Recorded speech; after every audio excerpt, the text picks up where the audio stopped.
Let's take a look at the Process Composer module in IntelliPro BPMS, which helps business users to build and automate a business process or workflows. So let me go ahead and create a process.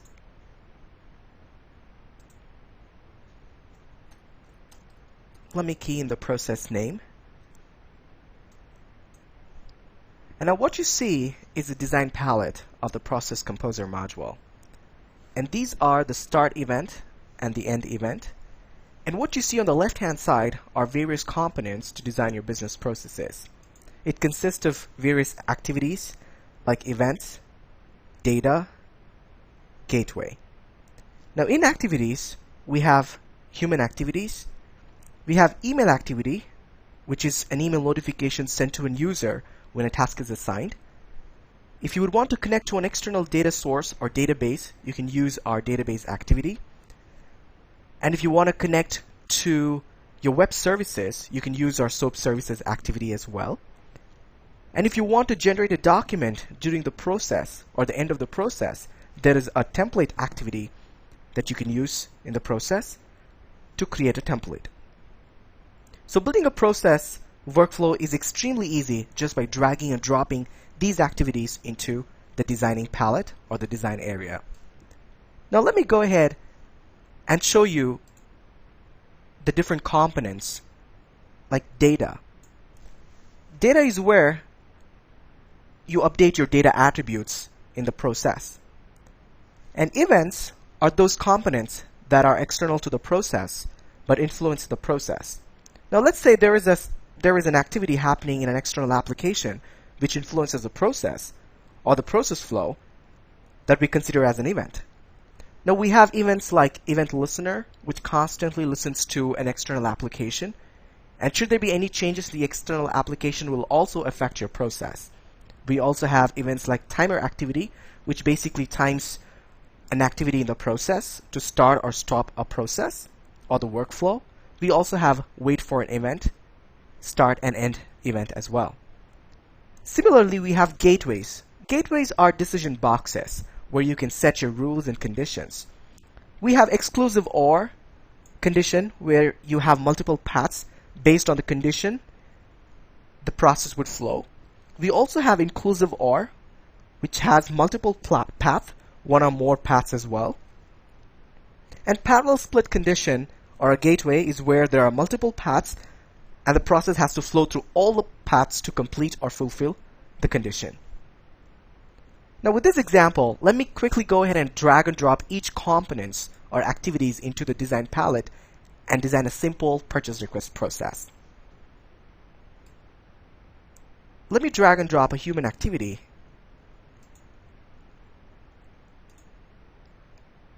And let me also drag and drop a condition, exclusive OR split, and exclusive OR join. I need another 2 human activities and 1 email activity.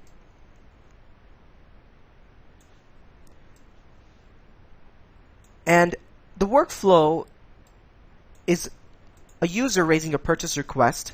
An email is sent to the first human activity and it goes to different path for approval. And clicking on the dots, I am able to easily connect or link these activities together and create the workflow.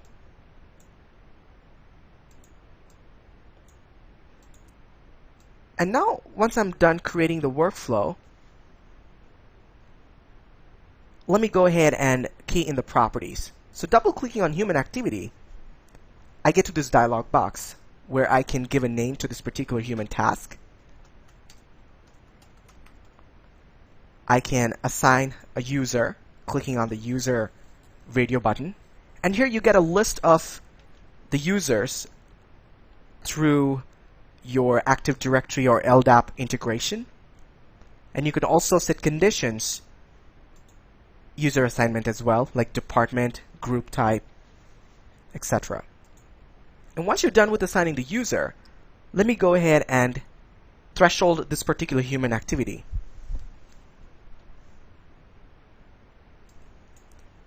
And here, I'm going to key in 3 hours as a threshold for this particular human activity.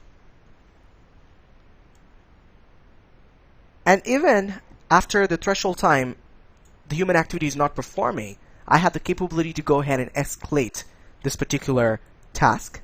By clicking on the plus sign on escalations,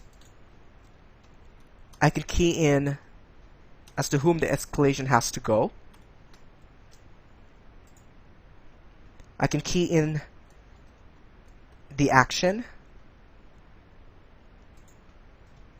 And the escalation also takes into account the user's availability, be it 24/7, the user's business hours, or the user's calendar.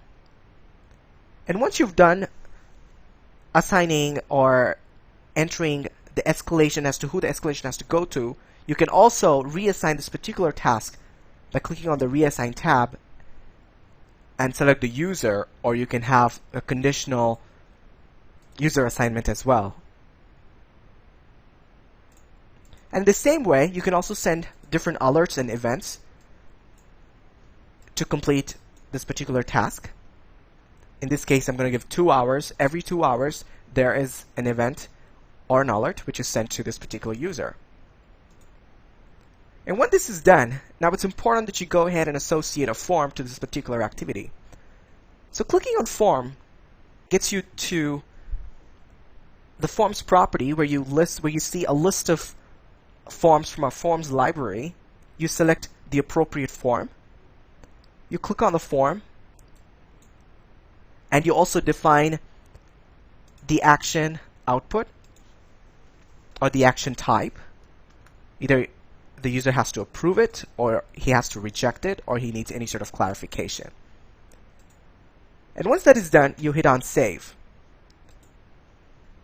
And you're done with keying in the properties for this particular user. In the same way, you can also go ahead and key in properties for email. And these are very standard email properties, like to whom the email has to go. You can select a user just to click off the radio button. You can also key in the subject line. You can key in the body for the email. You can have an external recipient to an email. You can attach attachments to this email as well. And once you're done with keying in the email properties, let's look at how we can key in the conditions as to how the workflow has to flow. So let me click on the exclusive or split condition here. And let me key in the condition. Clicking on the plus sign here gives me expressions like data type, like string or integer or double or date and time. Also gives you different operators like arithmetic, logical, comparison, if it's greater or more or lesser. And you have different functions as well. So this is how you go ahead and set conditions. And let's look at how you can define the outcome path. Now, clicking on the line or the link that you connect each activity, you can define the outcome. Here, I'm going to key in the approve condition as an outcome here, and the reject condition as the outcome on the below line here.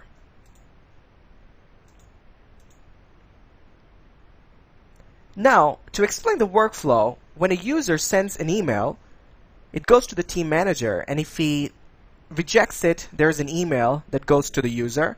If he approves it, based on the condition we have on here in exclusive or split, it goes through 2 levels of approval. And then based on their approval or rejection, the process would go further. And the process ends. Now, this is how easy it is for you to drag and drop each of the components to the design palette or the design area, create and automate your business processes or workflows. Now, let me show you quickly a sample workflow that we created. Now, this is exactly the purchase request process that we created for one of our customers, where you see a PR approval is gone to the manager, and if he rejects, and a rejection email is sent to the user. And if he approves, now the condition here is if the purchase request is greater than $1,000, it needs to go through the head of department's approval. If he approves, it goes to the purchase request head, and then he approves it. There is an approval email sent, and the process ends. If in case the PR request or the PR order or the purchase order is less than $1,000, it goes to the PR head, and he accepts, and the process ends. Now, in the same fashion, I would also show you a few examples of sample processes. A few are complex processes that we design for our customers. So let me quickly click on accounts payable here and show you an accounts payable process, which is linked to different activities and different conditions. You can see loop conditions, and you can see and you can also see human activities and email activities in this particular workflow. In the same way, let me also quickly show you another process.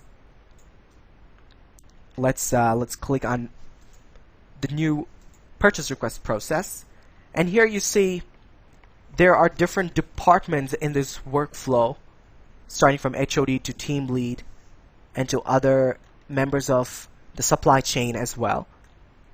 Now, this is how easy it is for you to easily design by just dragging and dropping each component, and easily configure or bring in conditions and make sure your process is automated without no bottlenecks as well.